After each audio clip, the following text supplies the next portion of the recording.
तो सर आज के कार्यक्रम का मुख्य उद्देश्य क्या? सभी को जय श्री राम, जय महाकाल। हिंदुस्तान हिंदी मातृभाषा को नमस्कार। आज का मुख्य उद्देश्य ये था कि हिंदू एकता जन कल्याण संघ जो रजिस्टर्ड है ग्वालियर मध्य प्रदेश से, राष्ट्रीय स्तर पर चल रहा है, पूरे 29 प्रदेशों में है और 7 देशों में भी इसकी शुरुआत है। अंतर्राष्ट्रीय लेवल पे भी चला गया, नेपाल में हमारे राष्ट्रीय अध्यक्ष हैं। और इस प्रकार से दिल्ली का जिम्मा हमारे ऊपर सौंपा गया राष्ट्रीय अध्यक्ष जी से, अजीत सिंह राठौर जो कि ग्वालियर संपर्क विभाग से हैं, जो हमारे अंतर्राष्ट्रीय अध्यक्ष भी हैं। उन्होंने हमें जिम्मेदारी दी गई कि दिल्ली की कार्यकारिणी का गठन हितेश कटारिया जी और विवेक शर्मा आप लोग बनाएंगे। तो इस प्रकार से जो ये हिंदू एकता जन कल्याण संघ है, इसमें जो नियुक्ति पत्र उनकी तरफ से दिए गए उनको वितरण करने का और बुजुर्गों को मान सम्मान देने का, और साथ ही साथ हिंदू जागृति के लिए, क्योंकि इसका नाम ही आप देख लीजिए, हिंदू एकता जन कल्याण मंच, जन एकता कल्याण मंच, इसका मतलब हिंदुओं में जागरूकता, और साथ ही साथ किस प्रकार हम अपने देश को तरक्की की ओर ले जाए। राष्ट्र धर्म ही सबसे बड़ा धर्म, क्योंकि अगर राष्ट्र सही है, हमारे बॉर्डर्स सही हैं, भौगोलिक परिक्षेत्र हमारा सही है, चाहे वो चीन से लगता बॉर्डर हो, चाहे बर्मा से लगता बॉर्डर हो, चाहे नेपाल से लगता बॉर्डर हो, या फिर पाकिस्तान से लगता बॉर्डर हो, ये सभी बॉर्डर हमारे सुरक्षित होने चाहिए। यानी हम संप्रभु राष्ट्र हैं, तो हम किसी और की भी संप्रभु, जब भारत का एक इतिहास रहा है, सनातन पुरातन इतिहास रहा है कि जब हम दूसरे के संप्रभुता में हस्तक्षेप नहीं करते, तो कोई दुश्मन देश या हमारा कोई भौगोलिक क्षेत्र कभी कालखंड में अलग हो गया हो, और उस कालखंड में अलग होने के कारण वो चाहे आज किसी भी नाम से पुकारा जाता हो, चाहे वो पाकिस्तान हो, चाहे अफगानिस्तान हो, चाहे श्रीलंका हो, चाहे भूटान हो, नेपाल हो, ये बात तय है, भारत एक अखंड राष्ट्र था और अखंड राष्ट्र बनेगा और अखंड हिंदुस्तान रहेगा। और इसी प्रकार से चाहे यहाँ पर भारत में जब आक्रमणकारी आए, यवन आए, हुण आए, शक आए, उन्होंने भारत की संस्कृति को नष्ट जरूर किया, लेकिन हमारी पुरातन सनातन संस्कृति पहले से ही मजबूत रही और पहले से ही हम लोगों को एक एकता का पाठ सिखाती रही। जब हम अपनी कल्चर के अंदर हमारे ऋषि मुनि जो हवन करते थे या यज्ञ करते थे, वो किसने करते थे? विश्व कल्याण के लिए, बौद्धिक कल्याण के लिए, हमारी प्रकृति खुश रहे, हमारे सारे जीव जंतु सुरक्षित रहे, हमारी स्त्रियां सुरक्षित रहे, हमारे सारे बाल्यकाल सब, आप भगवान राम के कार्यकाल से देख लीजिए। भगवान राम के तो अगर हम कहें जो उनका कार्यकाल था त्रेता युग में, कि उन्होंने क्या स्थापित किया, मर्यादा पुरुषोत्तम भगवान श्री राम मर्यादा में रहे, वो एक पुरुष की मर्यादा में रहे, उनका एक बेटे की मर्यादा में उनका योगदान देख लीजिए, और उनका एक पिता के रूप में योगदान देख लीजिए, उनका एक पुत्र के रूप में योगदान देख लीजिए, उनका एक पति के रूप में योगदान देख लीजिए, और एक परम प्रतापी महाराजा दशरथ के पुत्र, और फिर वो राजा बने जाके, उस रूप में आप देख सकते हैं कि किस प्रकार से उन्होंने भारत को, अखंड भारत का एक बहुत बड़ा जो सपना उसको पूरा किया, और किस तरह से हमारा आज इंडोनेशिया जो पार्ट है, जो हमारा जावा जो पार्ट है, वहां पर लवकुश जो भगवान श्री राम के दोनों बेटे, वो हिस्सा भी हमारा था। जावा, सुमात्रा और इंडोनेशिया, ये लवकुश और भगवान राम की ये साम्राज्य था। रोम, जहां पे आज हम कहते हैं कि इटली, माफी कीजिए, कुछ लोग प्रश्न उठाते हैं कि श्रीमती सोनिया गांधी इटली की है, लेकिन भगवान रोम में राम बसते हैं, और वही संस्कृति आज भी भगवान राम ने जो है, सोनिया गांधी ने इस देश की संस्कृति को अपनाया है, इस देश के सारे रीति रिवाजों को अपनाया है। राजीव गांधी की हत्या के बाद जिस तरह से, मैं ये कोई राजनीतिक मुद्दा नहीं उठा रहा, लेकिन मैं कहना चाहता हूं जो लोग उनके ऊपर उंगली उठाते हैं, रोम जो है वो वहां भगवान राम की भूमि भी है, और वहीं उस भगवान राम की भूमि में हो सकता है कि श्रीमती सोनिया गांधी का जन्म हुआ हो, तो वो कहीं अलग नहीं है। और उन चीजों को अगर उनको ये पता भी नहीं है, तो हम उनको बताएंगे, जिम्मेदारी देंगे कि भारतीय संस्कृति ये है। और वैसे उन्होंने सारे सब कुछ, महाकाल के मंदिर या राजीव गांधी जी की, उसके बाद उन्होंने सर्वोपरि हर बार वो हिंदू महाकाल का जो मंदिर है, जो अपना ये उत्तराखंड के अंदर पड़ता है, और हल्द्वानी और रानीखेत के पास, उसमें जो है वो पूजा अर्चना करती है, और पूरा जो उसका सौभाग्य और इलाहाबाद में जब अस्थि विसर्जन हुआ राजीव गांधी की, तो उसमें भी उन्होंने पूरा उसमें किया। तो हम ये नहीं कहते कि कोई, और मोदी जी को भी हम सही मानते हैं कि ऐसा नहीं कि मैं किसी उसका बोल रहा हूँ, जो राष्ट्र के लिए है। लेकिन आप ये देखिए कि एक स्त्री, आज हमारा बेटा भी किसी दूसरे राज्य से या विदेश से, या कोई किसी पड़ोसी का बेटा विदेश से कोई अगर ब्याह कर रहा है, तो क्या हम उसको हिंदू संस्कृति में नहीं रचेंगे? तो ये जो बातें हैं, एक संस्कृति को जोड़ने की बात है, एक संस्कृति को लगाने की बात है। रोम रोम में बसे भगवान, और रोम इटली की राजधानी है। तो मैं ये बात इसलिए उठा रहा हूं कि भगवान श्री राम का जो अन्याय, जो कालखंड में जो जितना भी जो कुछ है, वो सब हमें देखने को मिलता है। तो कहने का मतलब एक इसका उद्देश्य सिर्फ ये है कि जो वितरण हुआ लेटर्स का, और जो हमारी संस्था को मजबूती मिलेगी आगे आने वाले टाइम में, जिन्होंने भी आज बहुत बढ़िया तरीके से सब चीज़ों का वो योगदान दिया, उनका मैं बहुत बहुत धन्यवाद करता हूँ। साथ ही मीडिया के जो भाई हैं हमारे, उसका भी बहुत धन्यवाद करता हूँ। आने वाले समय में मैं इसकी पूरी अपेक्षा रखूंगा कि जहाँ जहाँ भी हमारे प्रोग्राम होंगे उसमें मीडिया का बहुत अच्छा रोल रहेगा, और मीडिया उसमें बढ़ चढ़ करके भाग लेगा। ये पहले भी जो जनता का फैसला और ग्रामीण भारत, ये मीडिया चैनल जो है, ये हमारे पूरे रोशनपुरा वार्ड की कोरोना काल में, और उससे पहले भी जंतर मंतर में भी कामनी झा जी जो मुख्य पत्रकार हैं, उनके माध्यम से आती रहे। तो मैं इनका धन्यवाद करता हूँ। और सभी को यह आने वाला जो चैत्र नवरात्र है हमारा, विक्रमी संवत 2079 प्रथम तिथि, प्रथम नवरात्र, जिसमें हमारा विक्रमी संवत बनाया जाएगा, और उसकी अभी से हार्दिक शुभकामनाएं। आने वाली मकर संक्रांति, लोहड़ी की विशेष रूप से शुभकामनाएं। 5 जनवरी को गुरु गोविंद सिंह जी का एक बहुत महान पर्व, जिसको शहीदी दिवस के रूप में हम लोग मनाएंगे, और भगवान गुरु महाराज चिड़िया नालते बात लड़ावा का गुरु गोविंद सिंह नाम धरावा।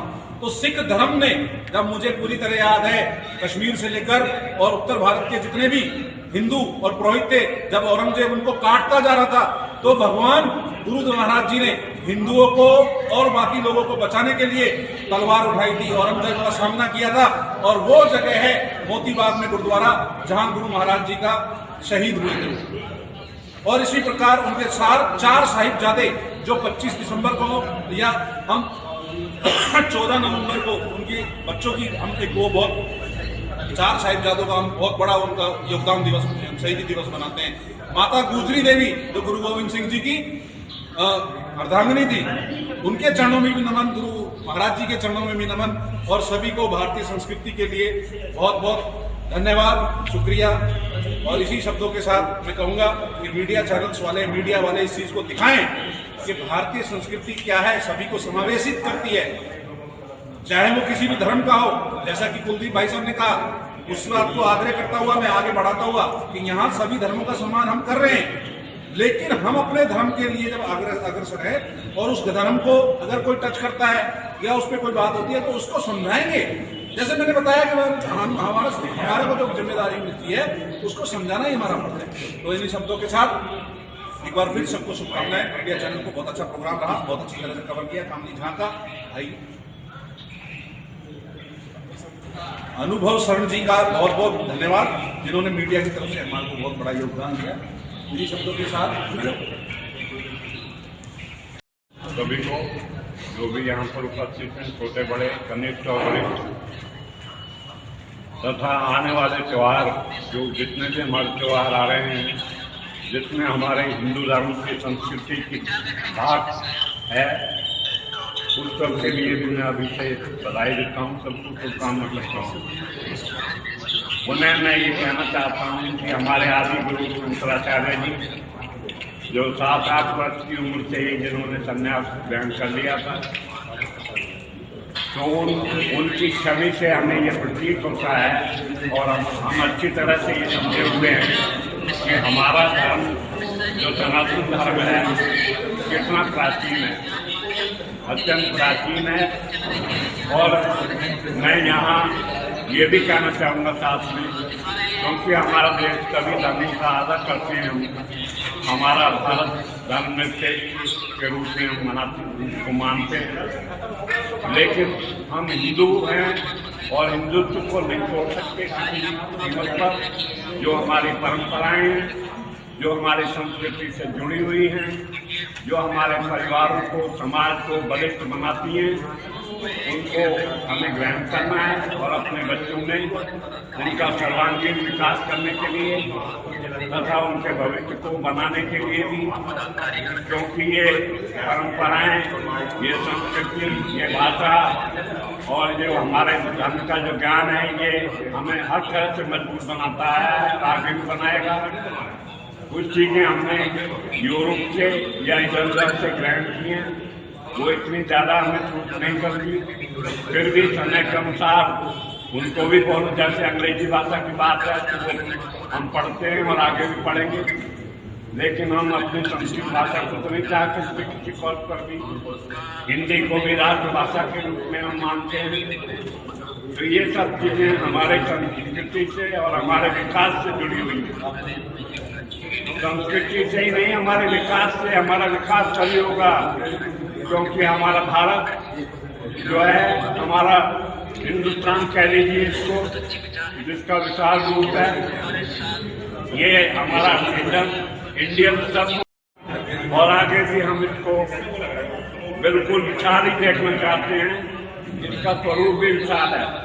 तो ये हमारी हिंदू संस्कृति से जुड़ा हुआ है हर तरह से। तो मैं ये कहना चाहूँगा कि हमारा जो सर्वांगीण विकास होगा, हमारे जो भारत के 5.5 लाख गांव हैं जहाँ यही संस्कृति है, मौजूद है, आज भी, पहले भी थी।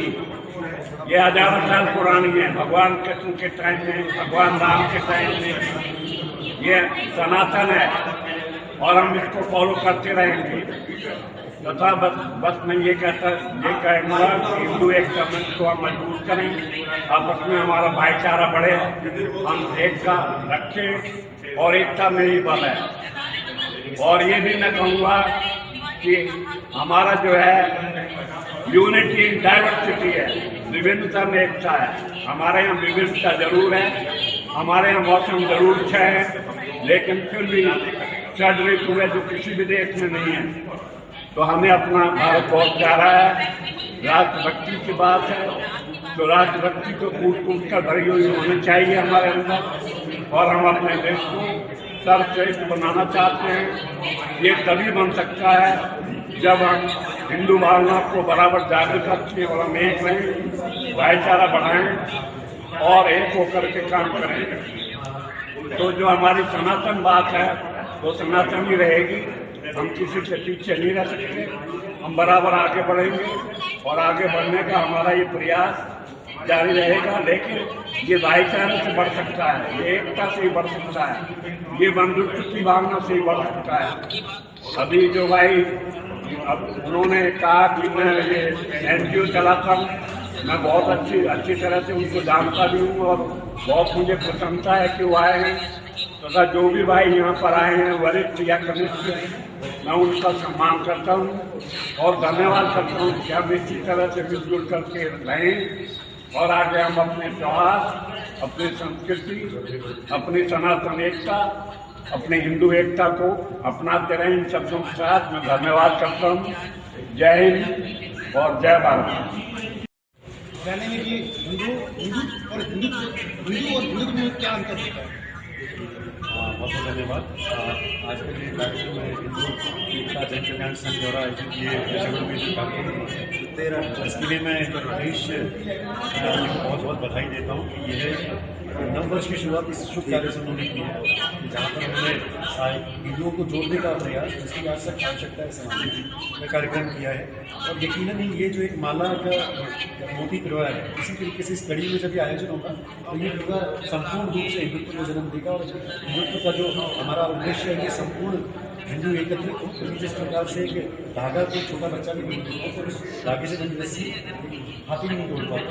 तो आज एक की सख्त आवश्यकता है। और विदेश जी को बहुत बहुत शुभकामनाएं इस कार्यक्रम के लिए, जो दिल्ली प्रदेश अध्यक्ष हैं संगठन के, और मेरी संपूर्ण जो भी आपके हिंदू समिति देश में उनको नववर्ष की हार्दिक शुभकामनाएं मेरी तरफ से।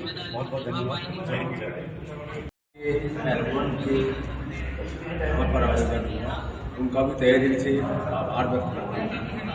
अजय सिंह राठौर जी ने जो नजफगढ़ के लोगों को जो पद दिए हैं, जो जिम्मेदारी सौंपी है, तो खासकर मुझे, तो मैं नजफगढ़ के क्षेत्र में जितने भी भाई चुने गए हैं उन सबको साथ लेकर के और अपने यहाँ का जो जिम्मेदारियाँ और जो कार्य जितनी ऊंचाई तक ले जा सकते हैं, सारे भाइयों के सहयोग से उतनी ऊंचाई पे लेके जाएंगे। उसके अलावा इस संघ में नजफगढ़ क्षेत्र का एक अलग ही नाम चमके। और मैं फिर पुनः अजीत सिंह राठौर जी का बहुत बहुत अभिनंदन करता हूँ। आज हम लोगों ने यहाँ पर नजफगढ़ में 21 अपने भाइयों को नियुक्ति पत्र प्रदान किए हैं और विशेषकर हमारे चीफ गेस्ट जो थे श्री लालचंद शर्मा जी गुरु जी, वो हमारे मुख्य अतिथि के रूप में आज यहाँ उपस्थित थे और हमारे बाकी भाई पहलवान को और उनके आगमन से ही आज का समारोह जो है संपन्न हुआ है। इसी के साथ पूर्ण विराम लगाता हूँ। जय हिंद, वंदे मातरम, जय श्री राम।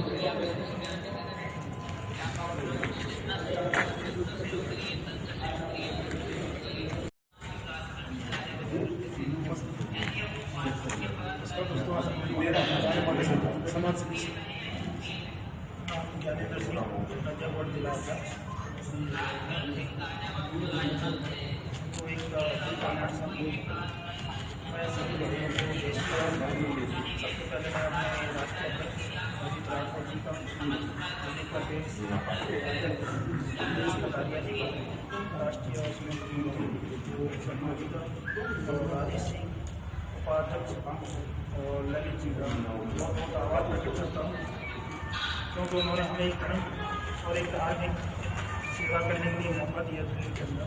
और हम दिल्ली में सभी से आह्वान करेंगे कि एकता कल्याण संघ से जुड़ने के लिए ज़्यादा से ज़्यादा लोगों से संपर्क करें और सबको जय श्री राम।